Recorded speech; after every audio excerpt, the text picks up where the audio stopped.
Welcome back to the tier list. Today we are going to be ranking all the Darkmoon Faire legendaries. The next video will include the mini set.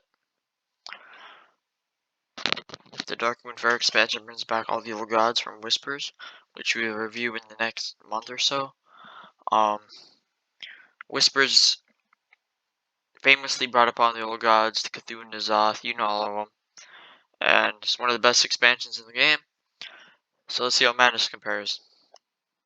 Alright, so starting off, we have Tenwu of the Red Smoke. Now, Tenwu is a Shadow Step on a stick. Shadow Step is already a very good card, very powerful. People have been complaining about Shadow Step because of how cheap it is for Rogue. Well, Tenwu cheapens things up even more. Now, Tenwu was pretty good when it was first released. Now you have Mancorrect to cycle even more. Cheap, you can play Tenwu and Shadow Step Tenwu, and then play Tenwu again. Right now, he's mainly using Alistra's OTK, works with Scabs. It's just a very good card, very powerful. S tier. You can consider playable, but I think it's S tier just because of the power level of Tenmu. Just insane. Very good card. Next up is Cthulhu. Cthulhu is weird because he has an extremely powerful effect. I'd say he's better than the old Cthulhu. Problem with this new Cthulhu is you have to get through pieces of Cthulhu, which aren't the best cards in the game, let's just say that.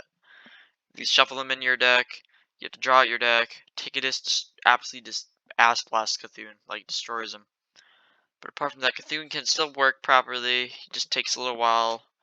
Can't really ever get out of control. No minion mage kind of just uses Cthulhu for extra spells. Overall, he's just a decent card. He's not horrible, he's not amazing. He falls in that middle, he's fringe. He's extremely fun legendary though. Probably the worst of the new old gods. And then there's Rinlin's Rifle. This legendary might look a little underwhelming when you first look at it, thinking it's that's really plain, that's really simple. Rinlin's is actually a very cool design card, and it's very powerful, allowing you to discover freezing traps on the spot, explosive traps, mana cheat down the way, technically kinda not the best weapon in the world, but still, it's what Hunter kinda needs to support itself. It was in pretty much all the Hunter decks, like literally every single one. It's A tier. It's very good weapon. Next is Curie. I don't really think lunar eclipses and solar eclipses are as powerful as you might think. Sure, they can be good in like Token Druid with Arbor up and stuff like that, but overall, Curie is just kind of a meh legendary, especially in Wild. I do think the one thing that saves Curie from being like a D tier legendary is the fact that Curie can save you deck slots if you're running both Solar and Lunar, which most decks will, because those are pretty good cards. You can save deck spots, but Curie's just way too slow. Druid, I don't even know if Druid really wants her. I'd say F. Like, not completely horrible, but these are mixed up, my bad. Probably D, yeah. This isn't the best legendary. Not the best legendary in the book. Especially when Druid has things like that are just much better. Next up is Sage. Sage is a very powerful legendary. He relies heavily on secrets like a Luneth, but only with secrets. Very good body, card draw, absolutely ridiculous when it works. The thing with Sage is you can really just get him in bad spots, but he'll just draw you 1 to 2 cards, which isn't that good. But Sage kind of carries like Secret Mage and decks like that, so I'd say Sage goes in A. Very, very strong card, very considerable craft, definitely. Lunacy, I don't even know how to give Lunacy a ranking. It really depends on the meta. Because in Wild, this card is pretty darn bad because of the randomness. When Darkmoon rolled around, it wasn't that good. Right now, with all the no minions mage shenanigans, it's very powerful. But I think that if you're just gonna look at the card, just balancing it out, and after the nerf to it, it's not so good. Like, why mix these up? Just kind of awkward and just doesn't really pan out anymore. At 4, you 4 mana do nothing. It's kind of slow. Not the worst card in the book, but not the best. And then we have the Nameless one. I personally overrated this legendary. I thought it would be extremely good.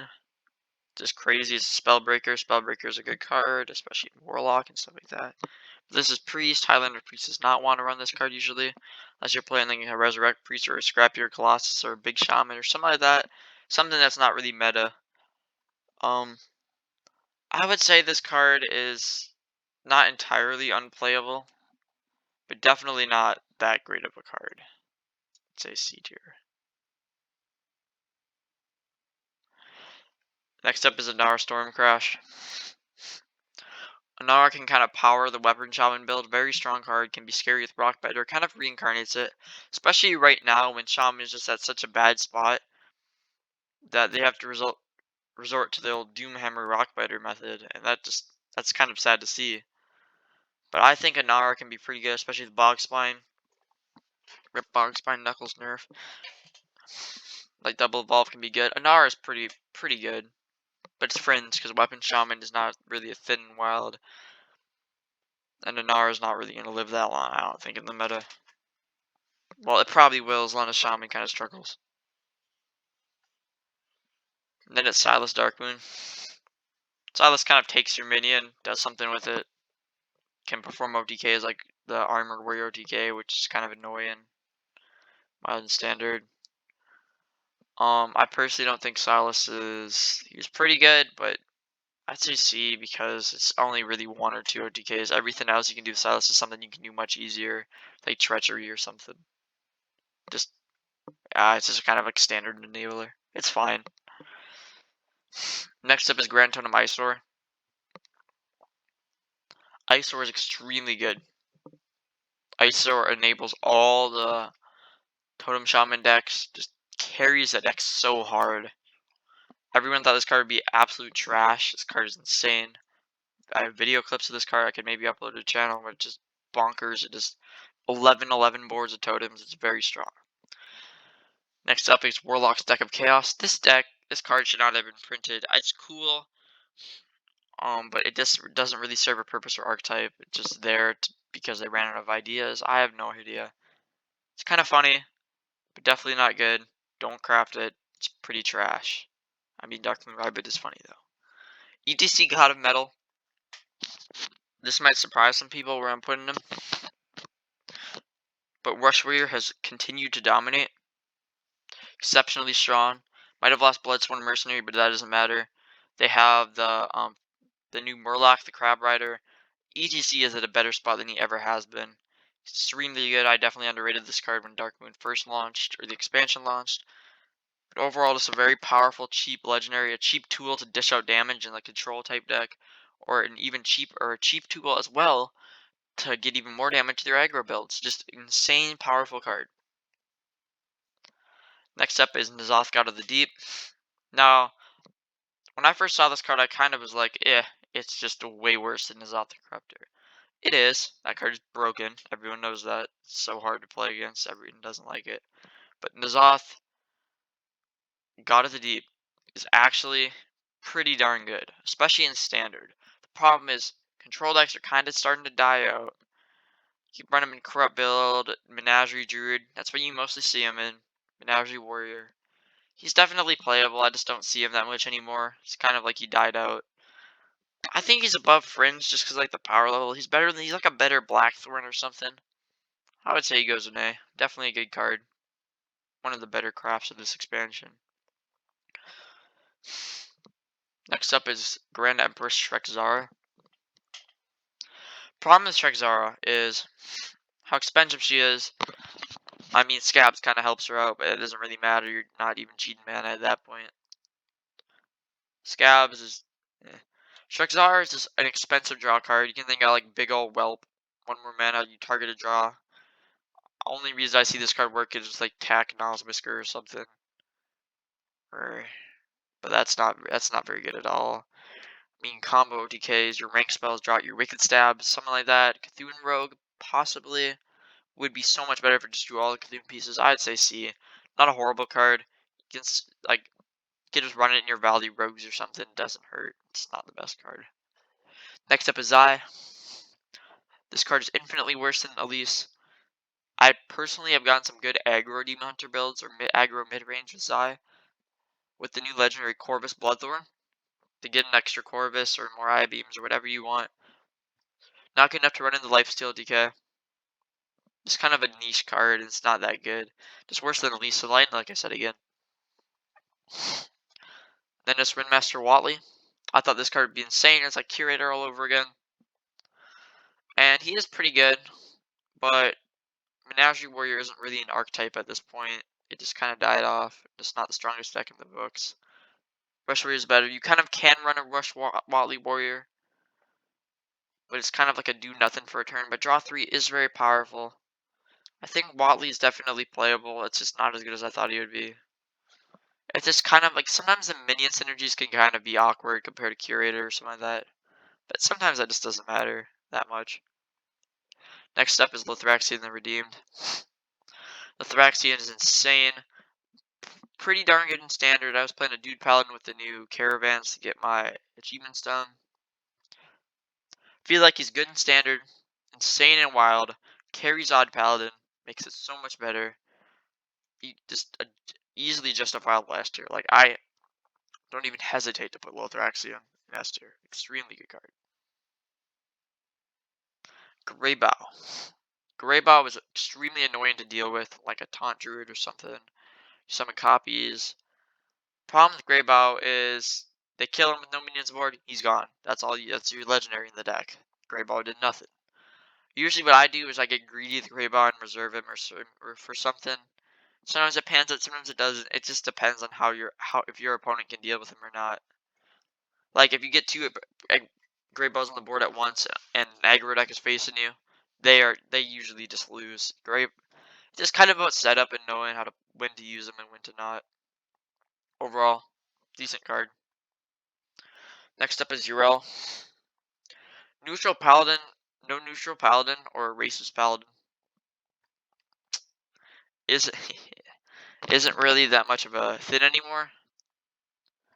I haven't really seen it since the Descent cards were traded out, especially that Forecast 4-2 that equips the True Silver.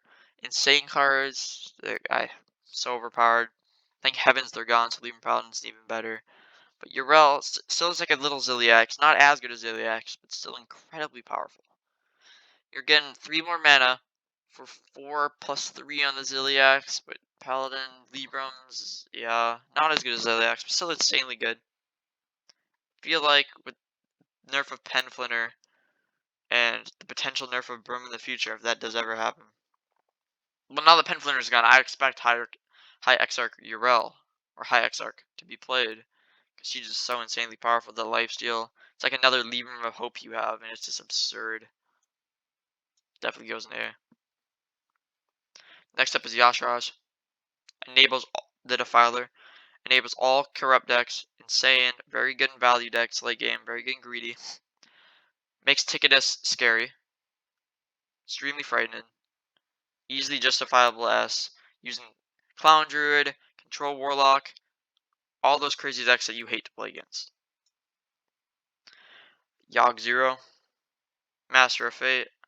Yogg Saron Master of Fate is not, I personally don't think he's as good as the old Yogg, but still pretty good. And because he's Yogg, you kind of do have to give him S tier. But honestly, most of my Yoggas I've had are actually really good, so I can kind of justify them and put in here. I've had days where I've gotten like 3 Rada Roastins and stuff. Yogg is just awesome, man. Good craft too. He's usually not that risky. Il'gynoth. Il'gynoth isn't really played in very many decks. Lifesteal Demon Hunter, Lifesteal OTK Demon Hunter now. That is a pretty good deck if you know how to play. But it is really hard, just like trying to learn a Lucia or whatever. Very hard to master, very hard to learn, very hard to get the timing down and stuff. You have to learn mana efficiency. Just one of those legendaries that is kind of niche. Well, not niche, it's still powerful, but once you learn how to master it off, like GMs or tournament player, pros, or whatever, if you just know how to use mana efficiency in that deck, Il'gynoth is probably S tier powerful. Just one of the few standard OTKs. He probably deserves A, but I just think that I could really roll people with this deck. Next up is Maxima Blastenheimer.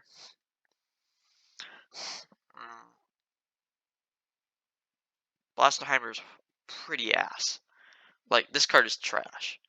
Like, you're cheating out a Tonk for 1 turn earlier, and the Tonk just dies, and then you're stuck with the 6 mana 4/4. Yeah, maybe did a little bit of damage. That's pretty bad. I mean, I think Maximus should be like 5 mana or something to be even used or considered, because you can't even run her in like a normal Hunter deck or something. It just Maxima's pretty bad. Hunter got kind of screwed by Maxima, but Rinlin's kind of redeemed him by putting it into every deck. It's just Maximus is the worst legendary of the set, easy. Then it's Ticketus. Ticketus is a very powerful legendary.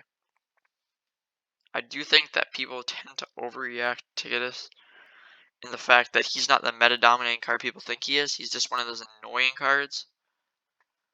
I do think he's very powerful. Guts control. Yashiraj you can just burn their deck. Brand Yashiraj, I mean, Brand Ticketus in Wild is so annoying, and it just destroys people. Philosophy 2, I give A. It's pretty good. It dies to aggro really easily. That's why I can't justify giving him S. He's just not the powerhouse of someone like Yashiraj or Thraxian. I guess you could put him on the same level of as Yashiraj, but he's just, I don't know.